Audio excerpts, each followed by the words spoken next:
Everyone talks about the Garden District, the oak trees, the mansions, the wrought iron gates that look like they belong in a museum. Picture those live oaks arching clean over the street, branches so heavy they almost touch the ground, throwing shade across the sidewalk, even at noon in July. That's the postcard everybody's chasing. But right next door, there's a neighborhood with that same oak canopy, that same wrought iron, the same 19th century bones, and about half the price tag. Walk a few blocks off Magazine and you'll catch that same hush under the trees, that same slow feeling that makes people fall for New Orleans in the first place. Stand under one of those oak trees on a quiet afternoon and you'll feel the temperature actually drop a few degrees. The light coming through the patches instead of a straight glare, and the only sound is a bird somewhere up in the branches and maybe a screen door creaking shut down the block. That's the feeling everybody's after, and most people driving down Magazine Street don't even realize they crossed into it. This isn't just some spot tourists dream about. This is where locals actually want to live. I was born and raised right here in New Orleans, and I've sold homes on these exact streets. So by the end of this video, you're going to know the history, the everyday lifestyle, the real numbers, and whether this neighborhood actually fits you. And stick around, because there's one detail about this place, something about the ground it sits on, that changes the entire conversation around buying here. We'll get to that.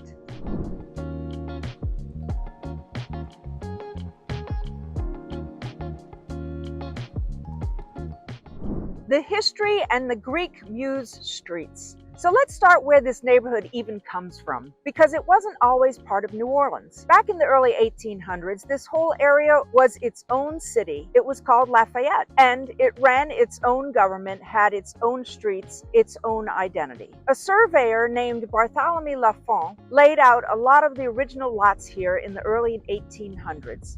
Lafont was one of those guys who did a little bit of everything back then. Architect, surveyor, city planner, even privateer, if you dig deep enough into his full story. He platted streets and lots for what would become this neighborhood, working off the same grid logic that shaped a lot of the city's oldest sections. The city of Lafayette grew fast because of the port. Steamboats and shipping brought workers and merchants who needed homes close to the water but didn't need Garden District money to build them. New Orleans annexed Lafayette in 1852, folding it into the city as it grew. And that's the moment the neighborhood we now call the Lower Garden District started taking its shape it still has today. And once you know that, a lot of what you see here starts to make sense. This wasn't built as an extension of somebody else's neighborhood. It grew up on its own, with its own working population and its own economy, long before anyone called it Lower anything. Now here's a detail that trips people up every time they visit: the street names. You've got Melpomene, Terpsichore, Euterpe, Erato, Calliope. These aren't random. They're named after the Greek muses, the goddesses of poetry, music, dance, and inspiration. Melpomene was the muse of tragedy. Terpsichore ruled over dance. Euterpe handled music. Erato covered love poetry, and Calliope, the one everyone mispronounces at least once, was the muse of epic poetry, the highest ranking one of the bunch. Whoever laid out this neighborhood wanted something with a little poetry baked into the pavement, and honestly, it worked. Walk down Terpsichore on a quiet afternoon past a row of shotgun houses with their columns and their shutters, and it feels like you're walking through a story somebody already wrote, not a recreation of one. The real thing just sitting there, still lived in. And that's really what sets the architecture apart here. You'll find a Creole cottage sitting right next to a shotgun house, and then a Greek Revival mansion 2 doors down, and an Italianate townhouse across the street. Picture the shotgun house first. Narrow, one room after another in a straight line from front to back. A pitched roof, a little porch out front with a column or two holding it up. Built that way so a breeze could move clean through the house before anybody had air conditioning. The Creole cottage sits low and close to the ground. Steep roof, simple square shape, shutters on every window. Built rough and practical for the heat and the rain back when function mattered more than show. Then the Greek Revival mansion shows up with tall columns out front, a real portico, symmetrical windows, and a formal presence that says money without having to say it out loud. Different styles, different decades, all on the same block. None of it planned to look that way. It just happened over time, one owner and one build at a time. And somehow it works. Part of the reason it still looks this way is because of historic district protections. Changes to these homes go through review. Renovations have to respect the character of the block. So you're not going to wake up one day and find a modern glass box where a Creole cottage used to be. The rules exist specifically to keep that from happening. And it's a big reason the neighborhood still feels the way it did generations ago. Now, if all of this seems a lot like what people say about the Garden District right next door, you're not wrong to notice that. And that mix-up, people confusing the two, is actually one of the best things going for this neighborhood right now. Why it gets confused with the Garden District, and that's why it's a good thing. Here's the geographic reality. The Lower Garden District sits directly beside the Garden District. We're not talking about a different part of town. We're talking about a street, sometimes just a block, separating one from the other. You can be standing under an oak tree taking pictures and not know which side of the line you're on, and that's because the bones match. Same tree canopy stretching over the street. Same wrought iron on the balconies and fences. Same 19th century construction. The same era, the same craftsmanship, going up around the same by a lot of the same builders. But here's where the two neighborhoods split. The Garden District got built for the wealthiest merchants in New Orleans, the cotton brokers and shipping magnates who wanted mansions with room to show off. The Lower Garden District got built for working professionals, the people who needed a nice home, a solid home, but weren't trying to build a monument. So the houses come down a size, a mansion becomes a townhouse becomes a cottage. But the price doesn't just come down a size, it drops further than that. We're talking homes with the same architectural details, the same historic charm, sitting at a fraction of what you'd pay a few blocks over in the Garden District proper. Same century, same craftsmanship, completely different number on the price tag. And there's another piece to this that most people driving through don't think about at all: the ground itself. Some of this neighborhood sits higher than a lot of New Orleans houses, and that's not a small detail when you're talking about buying property here. We're going to get into exactly what that means for your insurance and your peace of mind in a bit, but it's worth its own conversation. For now, just file it away. Elevation is doing a lot of quiet work in this neighborhood's favor. So put it together and you get a strange situation. Somebody walks these streets, sees the balconies, sees the columns, sees the courtyards tucked behind the gates, and assumes they're paying Garden District money. They're not even close. It looks like the Garden District, but the price tag tells a different story. And that mix-up, the one that makes people confuse this neighborhood for its more famous neighbor, works out entirely in your favor if you're the one buying. Coliseum Square, Magazine Street, and the everyday lifestyle. Now let's talk about what it's actually like to live here day to day, because this is where the neighborhood sells itself. Coliseum Square Park, right here, sits right in the middle of it all, and calling it a park almost undersells what it does for the neighborhood. This is the front yard. Big old oak trees spread out over the grass, and on any given evening, you'll find people spread out on blankets, kids running around, somebody's dog dragging them toward the nearest squirrel. There's a walking path that circles the whole thing, and you'll see the same faces out there most mornings, coffee in hand, doing a lap before work. Come back at dusk and it's a different scene entirely. Somebody's got a speaker going low, a couple of guys tossing a football before the light's gone, and the street lights start flickering on one by one under the branches while the cicadas kick up their noise for the night. It's green space in a part of the city where the streets are narrow and the lots are tight, and that makes it worth more more than its size lets on. Then you've got Magazine Street cutting right through the neighborhood, and this stretch is walkable in a way that a lot of New Orleans just isn't. Boutiques sit next to coffee shops, corner restaurants sit next to little galleries. You've got a poor boy shop on one corner and a wine bar on the next, a vintage furniture store wedged between a yoga studio and a bakery that sells out of croissants by 10 in the morning. There's a snowball stand for the summer, a coffee shop with a line out the door on Saturday, and a corner grocery where the guy behind the counter already knows your order. You've got spots for a quick pool boy, spots for sit-down dinner with white tablecloths, and antique shops where you can lose an hour without meaning to. You're not driving anywhere for a decent cup of coffee or a last-minute gift. You're walking, and that changes how you use the neighborhood day to day. Hotel St. Vincent has become a real gathering spot here too, not just a place for out-of-towners to sleep. Locals go for the pool bar, locals go for dinner. The building itself used to be an orphanage back in the 1800s, and now it's got courtyards and a restaurant that pulls people in from all over the city, not just blocks around it. On a warm evening, you'll find people leaning against the bar by the pool, string lights strung up over the courtyard, and the low hum of dinner conversation drifting out from the restaurant next door. It's the kind of building that gives the neighborhood a center of gravity, somewhere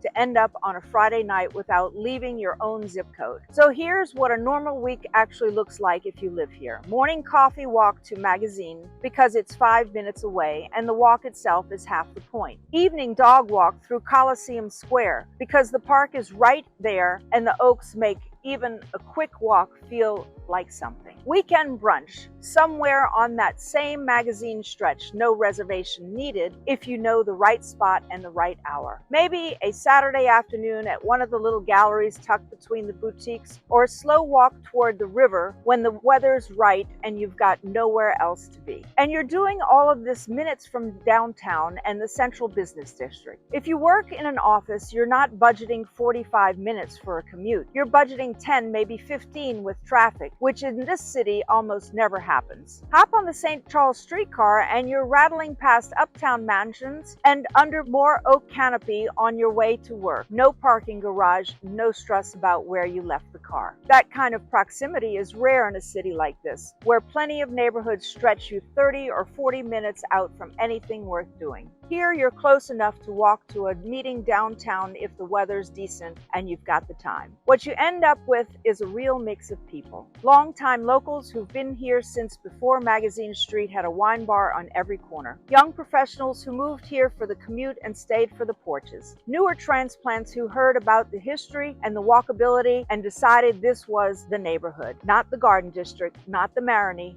this one specifically. You'll see retirees on their porches in the morning and grad students walking to class in the afternoon. Neighbors actually stop and talk on the sidewalk here, not just a wave from the car window. Somebody's always got a porch light on and a chair out ready to catch up with whoever walks by. Block parties show up on their own too. No app, no flyer, just somebody deciding it's time and word getting around the block by evening. Nobody's out of place here. That's part of what makes the streets feel lived in instead of curated. So that's the day-to-day. Now let's get into the numbers, because knowing what it feels like to live here only matters if you know what it actually costs to get in the door.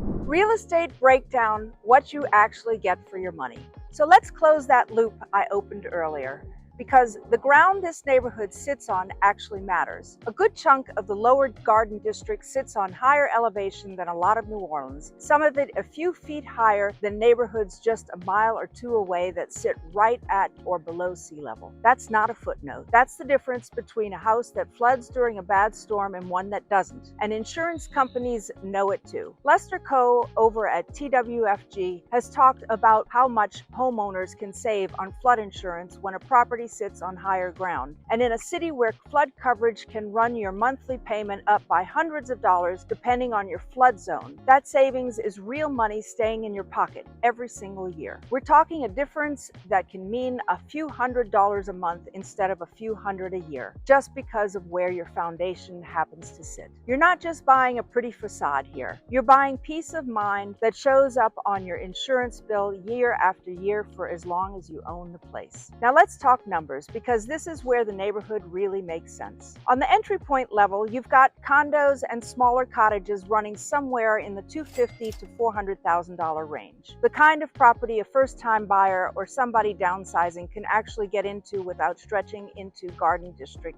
territory. Move up from there and you'll find restored shotgun houses and larger cottages landing somewhere between $450,000 and $650,000, depending on how much work's already been done and how close you are to Magazine Street. Then on the other end, you've got the larger Greek Revival homes, the ones with the big columns and the double parlors, and those can push past $900,000 sometimes, over $1 million if it's a fully restored corner lot. But even at that upper range, you're still looking at a number that's a fraction of what the same square footage, the same architecture, the same era would run you a few blocks over in the Garden District proper, where a comparable mansion can clear $2 million without much trouble. Same craftsmanship, same bones, different budget entirely, and the property types here give you options. Shotgun houses, the classic New Orleans layout, one room leading into the next, front porch included, usually single or double depending on whether the original owner needed rental income on the other side. Creole cottages, low to the ground, steep roofs, simple and solid, built to handle heat and rain long after anybody had air conditioning. Camelback shotguns too, where the second story only rises over the back half of the house. So from the street, it still reads as one story. Restored multifamily buildings that got converted into condos, so you get historic exterior with modern interior, kitchens redone, bathrooms redone, but the bones and the facade left exactly as they were. And scattered through all of that, a handful of larger single-family homes for buyers who want more room without leaving the neighborhood behind. Let me walk you through what this actually looks like on paper. Picture a Creole cottage on Terpsichore Street, one of those Greek muse streets we talked about earlier. 2 bedrooms, 1.5 baths, original hardwood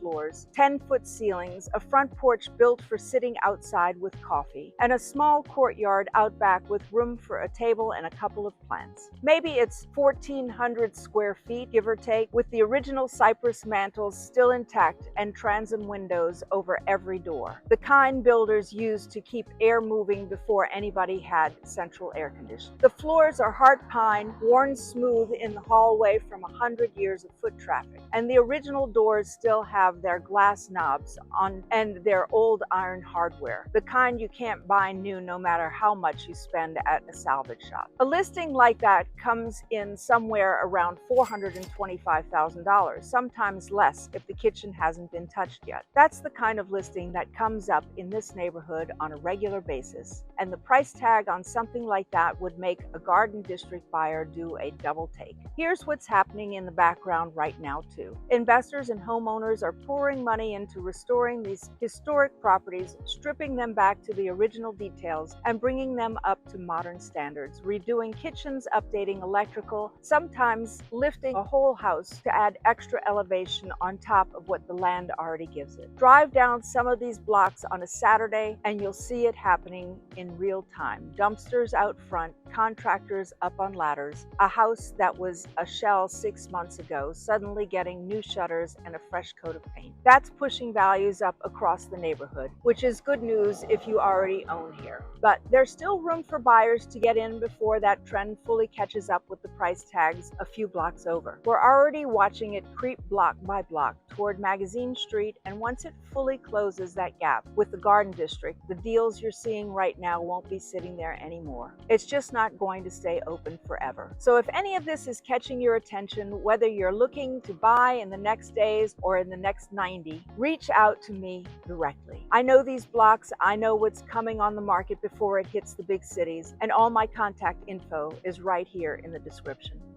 Who this neighborhood is actually for. So who actually belongs here? If you want walkability, you want character, and you want a real neighborhood feel without a Garden District price tag attached to it, this is your spot. This fits young professionals who want to walk to dinner instead of driving to it. It fits first-time home buyers who want historic charm but can't touch what the Garden District's asking. And it fits downsizers, the folks who still want the architecture, still want to be close to everything, but don't need 4,000 square feet to feel at home anymore. Now, who this doesn't fit? If you want brand new construction, granite counters straight from a warehouse, a 3-car garage, this isn't your neighborhood. If you want a big modern lot with a backyard built for a swing set and a trampoline, you're not going to find that here either. Most of these lots are narrow and the yards are small by design. And if you're chasing total suburban quiet, streets where nothing happens after 8 at night, this neighborhood's going to feel like too much. There's foot traffic, there's a bar 2 blocks away with music on Thursday, there's a feature for some other buyers and a deal breaker for others. Let's run through it plainly. On the pro side, you're walking distance to a park, a business corridor, and a hotel that doubles as a social scene. You've got historic character that isn't going anywhere thanks to those district protections we talked about earlier. You've got a price tag that still sits well under what the same architecture costs one street over. You've got that elevation advantage working in your favor every single year you own the place. And you've got a real sense of community here, neighbors who actually know each other, block parties that show up on the calendar every year without anybody organizing them through some app. You're also a short walk or a quick streetcar ride from the St. Charles Line, one of the oldest continuously running streetcar lines in the country. So even without a car, uptown and downtown are both easy to reach, and you can hop off right at Coliseum Square or a couple blocks from Magazine without ever touching a steering wheel. The walk score on most of these blocks lands in the low 90s, which puts it ahead of almost everywhere else in the city, and it means groceries, coffee, dinner, and a streetcar stop are all within a few minutes on foot. Add in tree-lined streets on almost every block and an off-street parking on some of the wider lots if you know where to look, and you start to see why people who find this neighborhood tend to stay put. On the con side, you've got to know your blocks. Some streets in this neighborhood are further along in their renovation than others, and a block that looks perfect during the day can feel different at night. That's not a reason to avoid the neighborhood, it's a reason to walk it yourself at different hours before you sign anything. Parking can be tight too, especially on the blocks closest to Magazine Street. So if off-street parking matters to you, that's a question to ask before you fall in love with a listing. And then there's the obvious one that comes with any historic home. These houses are old. Wiring, plumbing, foundations, they all need attention. Eventually, and that's part of the deal when you buy something built over 100 years ago instead of something built last year. A good inspection isn't optional here. It's the whole ball game. And to that, the noise some blocks pick up on weekend nights, music drifting over from a bar or a porch party a few doors down, and you've got a neighborhood that rewards people who don't mind a little life happening outside their window. Put all of that together, and here's what you get. A neighborhood built for people who want the postcard life, the oaks, the ironwork, the courtyard behind the gate, without paying the postcard price to get it. So that's the lower Garden District. Garden District Bones, Garden District Park at a fraction of the price and higher ground underneath it while you're at it. More buyers are catching on every month and prices have already started creeping up block by block toward Magazine Street. So the gap that makes this neighborhood such a deal right now isn't going to sit open forever. If this neighborhood's got you thinking, reach out to me. I have your relocation team right here in New Orleans, and all my contact info's in the description below. Like this video, subscribe, and catch the next one. See you soon.